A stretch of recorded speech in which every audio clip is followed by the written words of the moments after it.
ایک استاد اور ایک شاگرد تھا۔ ان دونوں نے کہیں جانا تھا تو اکٹھے انہوں نے سفر شروع کیا۔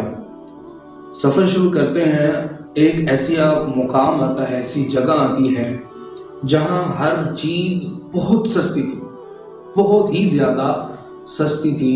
آپ کہہ سکتے ہیں کہ ہر چیز کا ریٹ وہ 1 روپے، 2 روپے، 3 روپے تھا۔ تو شاگرد نے عرض کی استاد صاحب کی بارگاہ میں کہ اے پیارے استاد، آپ ایسا کریں کہ آپ اپنا سفر جاری رکھیں، آپ مجھے یہیں اجازت دے دیں، میں یہیں رہنا چاہتا ہوں۔ تو شاگرد نے استاد صاحب سے اجازت لی۔ استاد صاحب نے فرمایا کہ بیٹا یاد رکھنا، یہ علاقہ ٹھیک نہیں ہے، یہاں کے لوگ بے وقوف ہیں، تو آپ یہاں نہ ٹھہریں۔ تو جو طالب علم ہے، شاگرد ہے، کیونکہ آپ یاد رکھنا اساتذہ کی باتیں طلباء بہت ہی جو ہے مانتے ہیں، جس کی وجہ سے وہ فنڈس بھی جاتے ہیں۔ تو اس نے نہ مانی بات اپنے استاد کی اور وہیں ٹھہر گیا۔ اچھا، وہ اتنی سستی چیزیں تھی، اب وہ اس نے کھانا، پہلے ہی بہت ہیلدی تھا، اب اس نے کھانا اور شروع کر دیا۔ کیا ہوا کہ ایک دن ایک گھر میں چوری ہوئی، چوری کر کے چور دوڑ رہے تھے۔ جب دوڑتے ہیں ایک دیوار پہ چڑھتے ہیں، وہ دیوار گر جاتی ہے۔ اب دیوار گرتی ہے، ایک چور دیوار کے نیچے آ جاتا ہے، وہ مر جاتا ہے۔ اب جو چور، جو ساتھ والے چور تھے، وہ سب، جو وہاں کا بادشاہ تھا، وہاں کا جو صدر تھا، یا جو آپ کہہ لیں وہاں کا جو وڈیرا تھا، اس کے پاس چلے گئے۔ کہنے لگے کہ ہمارا ایک بندہ وہ قتل ہو گیا ہے، تو ہمیں تو قصاص چاہیے۔ تو وہ جو سرپنچ ہے، جو بڑا ہے، وہ کہنے لگا ہاں قتل تو ہو گیا، تو قصاص تو ہونا چاہیے۔ اب اس جس کی دیوار تھی اس کو پکڑ لیا گیا، حالانکہ ہونا کیا چاہیے تھا کہ یہ چور ہیں، ادھر کرنے کیا گئے، ان چوروں کو سزا ملنی چاہیے تھی، لیکن ایسا نہیں ہوا۔ جو دیوار کا مالک تھا اس کو بلا لیا گیا، ہاں بھی تمہاری دیوار کی وجہ سے ایک بندہ وہ مر گیا ہے، تو اس کا قصاص ہوگا۔ اب دیکھیے کہ اس نے کیا کیا، اس نے یہ نہیں کہا کہ وہ میرے گھر کرنے کے آئے تھے، وہ کہنے لگا کہ یہ میرا قصور نہیں ہے، یہ تو قصور ہے مستری کا، کہ جس نے اس دیوار کو بنایا ہے اس نے دیوار ٹھیک نہیں بنائی، تو لہٰذا میں تو گناہ گار نہیں ہوا۔ تو اب کیا ہوا، لو جی مستری کو بلایا گیا۔ اب مستری آ گیا، مستری نے کہا میرا کوئی گناہ نہیں ہے، یہ تو مزدور کا گناہ ہے کہ جس نے جو گارا ہے وہ بہت ڈھیلا دیا تھا، اچھا گارا نہیں تھا، اس میں پانی زیادہ تھا۔ آج مزدور کو بلایا گیا، مزدور کو بلایا گیا، اس کو کہا بھی یہ بندہ ایسے ایسے آپ نے دیوار بنائی تھی، اس دیوار کے نیچے یہ بندہ آیا ہے اور مر گیا ہے۔ تو وہ مزدور کہنے لگا میرا گناہ نہیں ہے، یہ تو گناہ ہے وہ برتن بنانے والے کا، کہ جس سے میں برتن لے کے آیا تھا پانی ڈالنے کے لیے، اس کا جو منہ ہے وہ بڑا تھا، میں نے پانی تھوڑا سا ڈالا، پانی زیادہ چلا گیا۔ اب اس میں میرا تو کوئی قصور نہیں ہے۔ لو جی جو برتن بناتا ہے اس کو بلایا گیا، اب جو برتن بنانے والا ہے اس کو بلایا گیا۔ اب وہ آتا ہے اور وہ کہتا ہے اس میں میرا کوئی گناہ نہیں ہے، جس دھار سے میں برتن کا منہ بناتا ہوں، منہ کاٹتا ہوں، وہ دھار بہت تیز تھی۔ تو پھر کہا جی لوہار کو بلاؤ، کیونکہ لوہار نے وہ دھار بنائی تھی۔ اب لوہار کو بلایا گیا، کہا گیا بھی ہاں بھی تو نے ایسی دھار بنائی تھی جس کی وجہ سے وہ برتن کاٹا گیا اور برتن کا منہ بڑا ہو گیا اور اس میں پانی بھرا گیا تو پانی زیادہ ڈیلا گیا، ٹھیک ہے، اور وہ جو گارا تھا وہ ٹھیک نہیں بنا، جس کی وجہ سے دیوار جو ہے وہ اس کی تعمیر کی گئی اور دیوار وہ اچھی نہ بنی، جس کی وجہ سے ایک بندہ اس دیوار کے نیچے آ کے مر گیا۔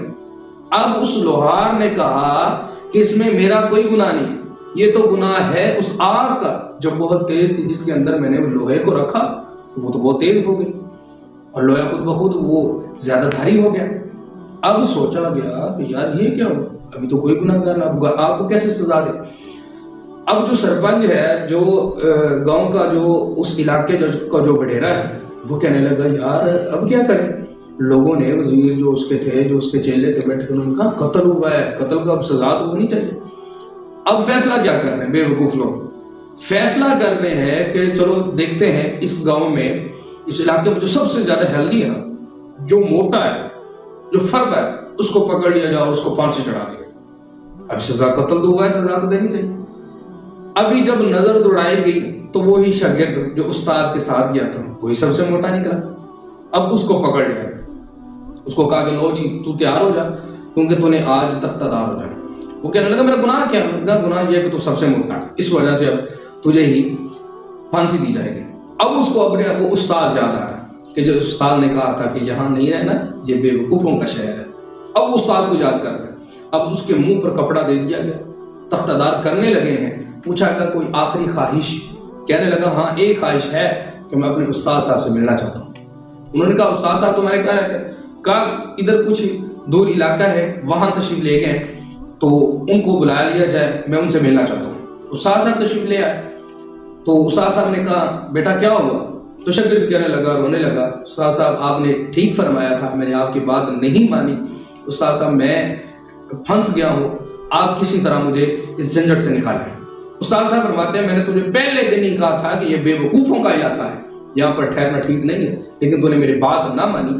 اب کیا ہوا؟ اب شاگرد کہتا ہے کہ استاد صاحب ہمیں کسی طرح یہاں سے نکالے۔ تو استاد صاحب جو کہ استاد ہوتا ہے، استاد وہ چیزیں دیکھ رہا ہوتا ہے جس پر شاگرد کی عقل تک نہیں پہنچتی۔ استاد ان کا معائنہ کر رہا تھا، ان کو دیکھ رہا ہوتا ہے، ان کا مشاہدہ کر رہا ہوتا ہے۔ اب استاد صاحب نے کہا کہ یہ سب بے وقوف ہیں، ان سے بچنے کا ایک ہی طریقہ، جیسا میں کہتا ہوں ویسا تو نہیں کرتے جانے۔ تو شاگرد نے کہا جی استاد صاحب جسے آپ کا حکم، وہ پلان بنا۔ اب تختدار ہونے لگے، اب اس شاگرد کو پھانسی پہ چڑھانے لگے۔ استاد صاحب نے شور مچا دیا، نہیں اس کو نہیں پھانسی دینی، پھانسی مجھے دینی۔ تو پھانسی کے لیے ان کو تیار کرو، چلو جی تسی آ جاؤ، آپ تشریف لے آئیں، چلو جی آپ کو پھانسی دے دیتے۔ اب استاد صاحب آگے شاگرد نے شور مچا دیا، نہیں بھی میں نے پھانسی لینی، میں اپنے استاد کو پھانسی نہیں لوں۔ ایسے جناب وہ آپس میں شور انہوں نے ڈالا ہوا ہے۔ تو بادشاہ کہنے لگا کہ کیا وجہ ہے کہ تم آپس میں ایک دوسرے سے اتنا شور ڈال رہے ہو کہ میں نے مرنے میں ایسا کہو، تم آپس میں ایک دوسرے سے کیوں لج رہے ہو مرنے کے لیے؟ استاد صاحب کہنے لگے کہ آج یہ وہ وقت چل رہا ہے کہ جس وقت میں کوئی بھی بندہ مر جاتا ہے وہ سیدھا جنت میں جاتا ہے۔ اب بادشاہ کہنے لگا اچھا یہ بات ہے، تو جنت کا ٹھیکہ تم دونوں نے تو نہیں لیا، جنت تو میں جاؤں گا۔ بادشاہ نے حکم لگا دیا کہ جناب جنت میں پھانسی جو ہے وہ مجھے دے دی جائے۔ اب بادشاہ جناب اس کو تختدار کر دیا گیا اور استاد شاگرد وہاں سے صحیح سلامت وہاں سے روانہ ہو اپنے علاقے میں پہنچ گیا۔ یاد رکھنا استاد ہوتا ہے، استاد کی بات میں ہمیشہ دنائی اور حکمتیں ہوتی ہیں۔ اپنے استاد صاحب کی قدر کریں اور اپنے اساتذہ کا ادب و احترام کریں، ان کی باتوں کو فالو کیا کریں، ان کی باتوں کو اپنایا کریں، وہ جو بات کرتے ہیں ان پر ضرور گامزن رہا کریں، ان کی بات کو ضرور مانا کریں، کیونکہ آپ اپنی زندگی کے کچھ لمحات، کچھ دن، کچھ سال، کچھ مہینے دیکھتے ہیں، لیکن استاد وہ ذات ہے جو آپ کی پوری زندگی کا معائنہ کر رہا تھا، جو آپ کی پوری زندگی کو دیکھ رہا تھا۔ لہٰذا استاد صاحب کی بات کو ضرور مانا کریں۔ اللہ تعالیٰ ہمیں اساتذہ کا ادب کرنے کی توفیق عطا فرمائے۔